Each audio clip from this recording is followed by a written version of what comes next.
Hi, this is Rivered Audio, and I have received tons of great questions on my last video on the PS Audio deck, and I wanted to do a video to answer all the questions because I'm away from computer today and for the next 2 days, so I don't get a chance to reply to the comments. So I thought I'm going to do a video on it.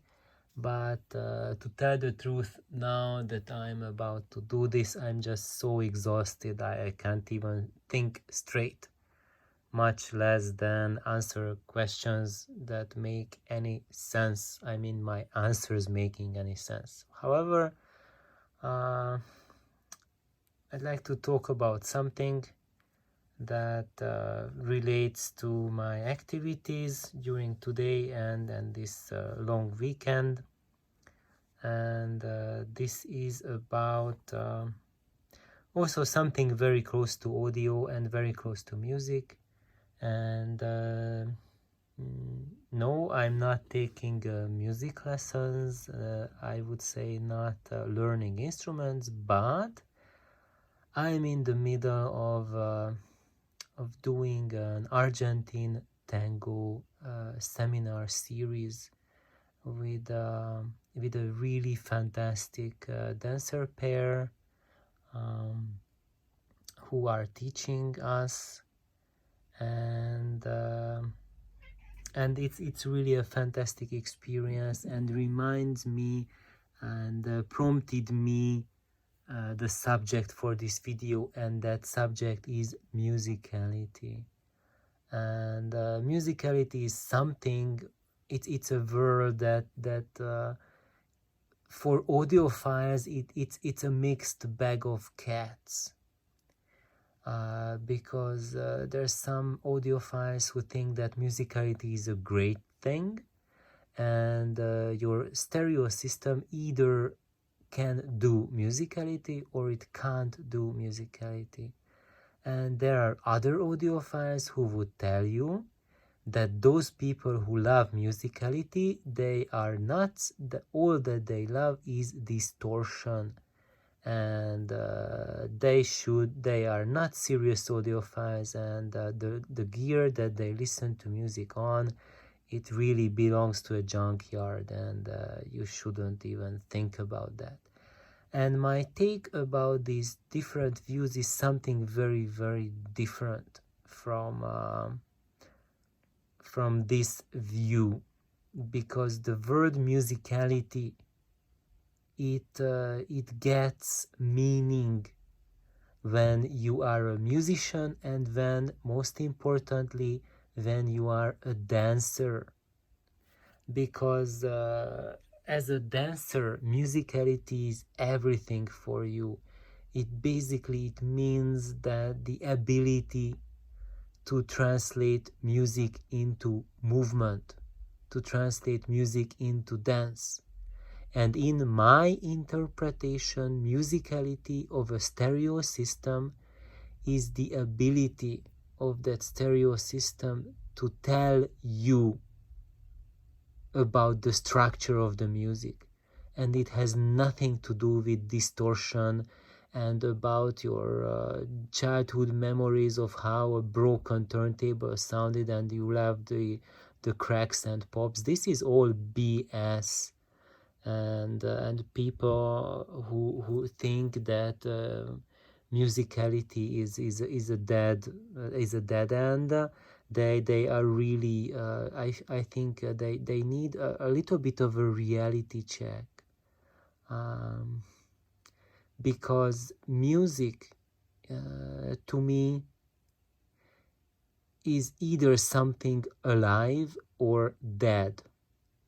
So when you approach music in a sense that you are only using your brain and nothing else, so you are analyzing the music through your stereo system, then basically you are using your audio gear as a lab equipment to run experiments in your brain. So basically you are measure baiting on or with your audio system, and sure, it does give satisfaction that way, and there are thousands of audiophiles who love that sort of exercise, and it kind of makes you feel like being a scientist, being an engineer, because you can hear things, you can identify things, you can put label onto things, and this is how people imagine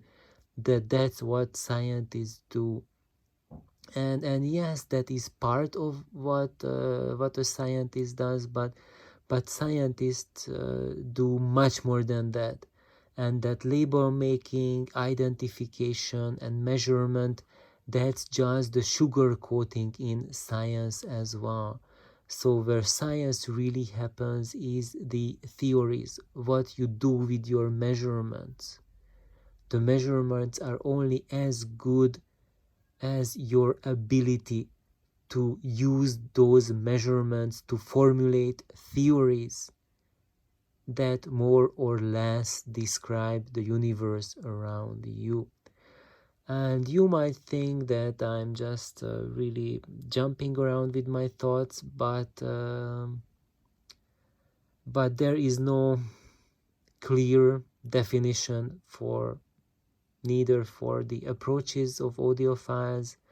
Really, you could go on for on and on and on, trying to figure out what things are, and what you will ultimately realize is that people are sticking the same labels and filling those labels with very different content.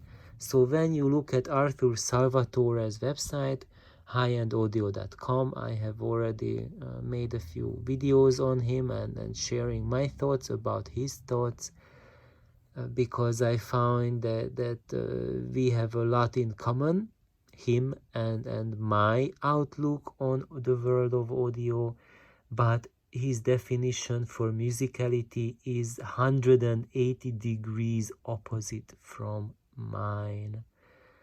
And I don't think that musicality is bullshit.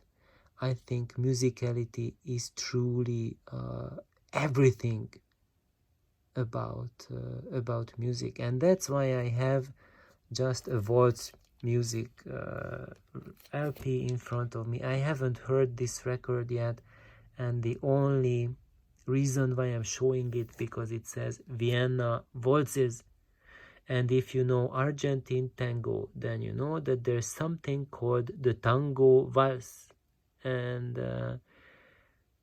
that's a form of Argentine tango which is danced to basically to waltz music, because it was created when Argentinian dancers went to Europe in the middle of the last century, and there they danced, and there were no tango orchestras, there were no milongueros in Europe, and they had to dance tango to waltz music. And yes, that's why you can dance Argentine tango to waltz music if you want to. And there's much more to it than just that, but this is basically the gist of it. And as a dancer, you listen to music in a very different way than how normal people listen to it. And also, if you are a musician, you listen to it in a different way.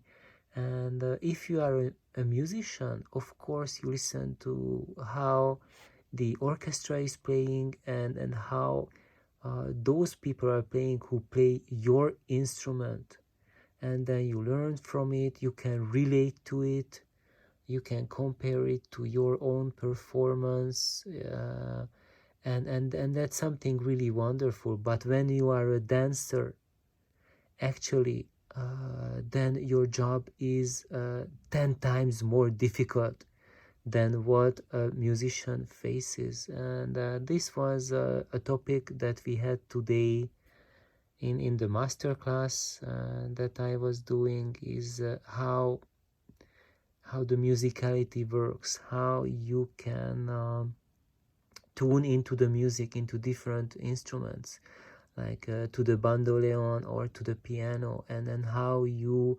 translate those instruments into dance.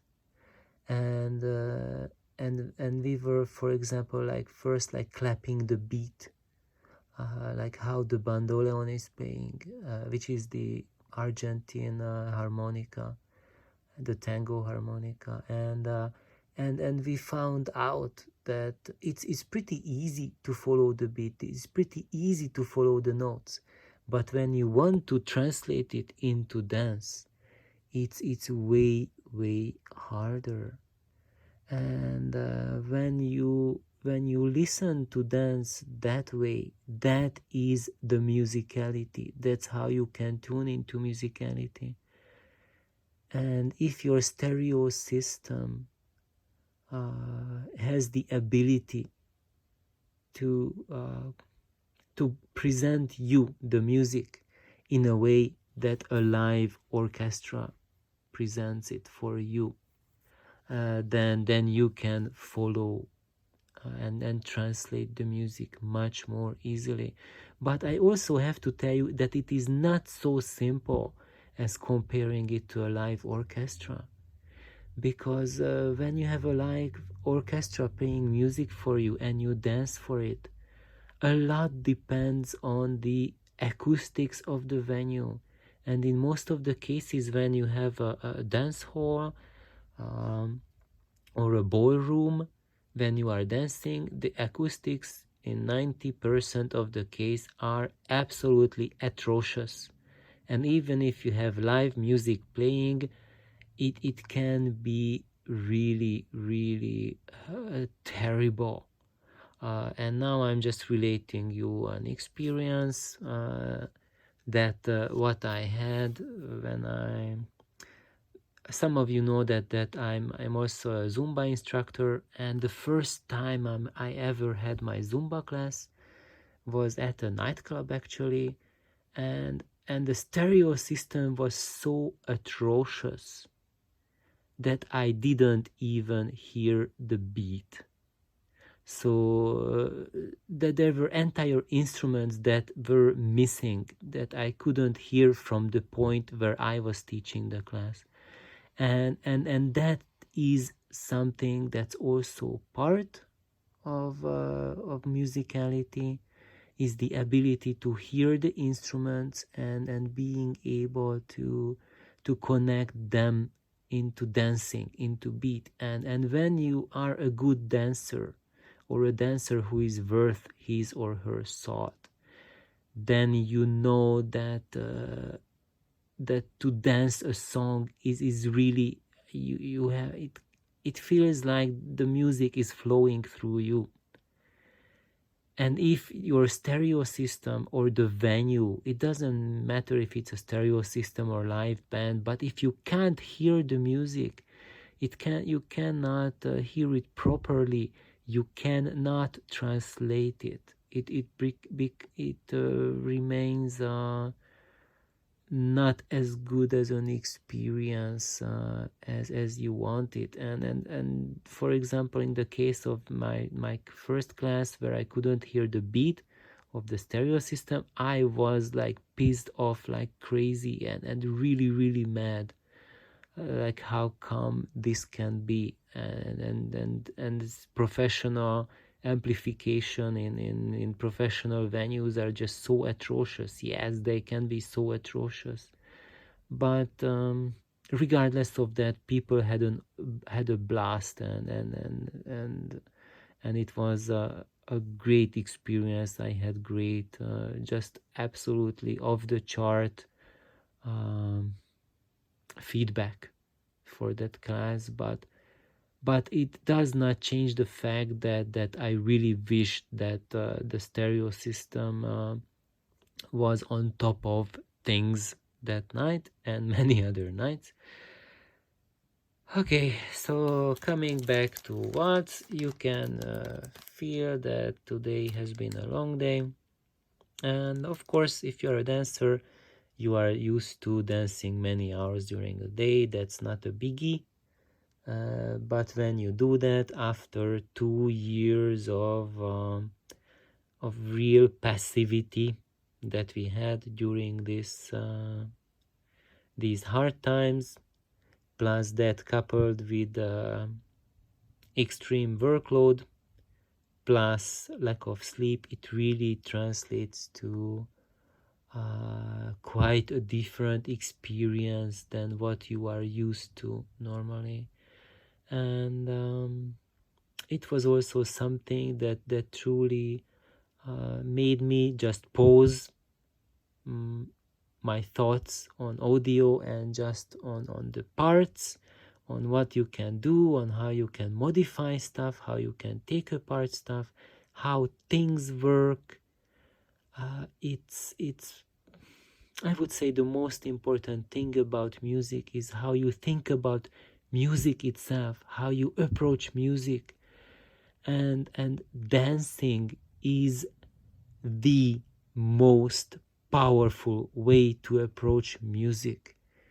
And I can tell you guys that I have a lot of friends who are musicians, who are dancers. I myself, I'm a dancer.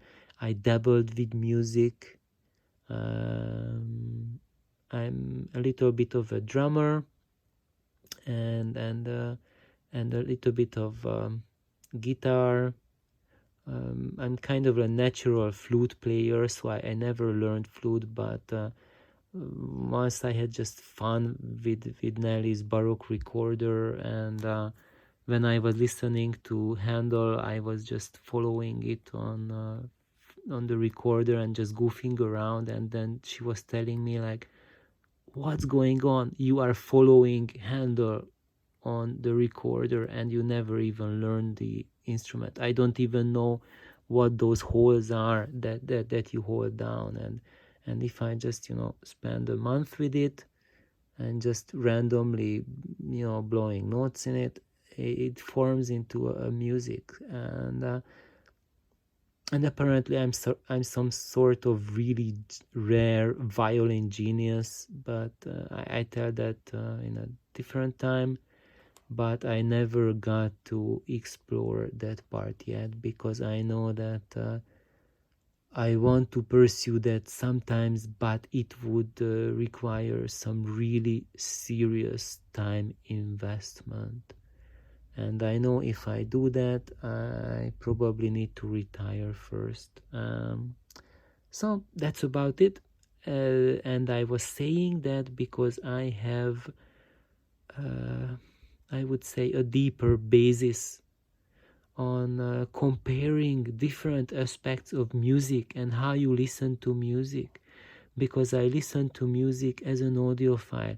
I listen to music as a drummer or as a violinist would. I would say probably my main mode of listening is and what I get from the music and how I approach music is how a violinist approaches music. That's how I approach it. And I also approach music as a dancer. And when you approach it with such different angles, I think that gives you a much wider appreciation of both your stereo gear and both music. And this is what I want to tell you. This is my message for today, that try approaching music and audio from multiple angles. And if you have been stuck just listening to music in a set way, like for example, you sit down in your couch, you turn on your stereo and you use your analytical mind and nothing else is happening, then you really need to change gears and try out something different. try to see if you can dance to the music. Put on some music that you really love, and you really love to, just move. You don't need to be a dancer. Everyone can just get up and just move about in your room. You can jump up and down, you can clap, you can sing, you can do whatever you want. Just engage your body. If you get stuck in your brain while listening to music, you are getting nowhere.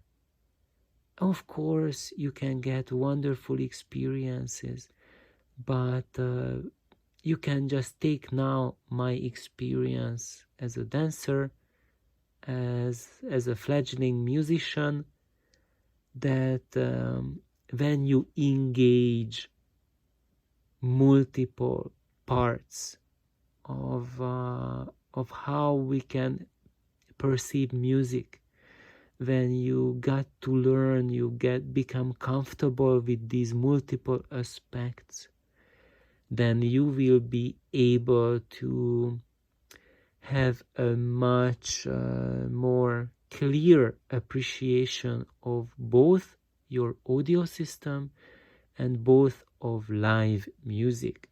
So thank you everyone for tuning in, and I hope that my thoughts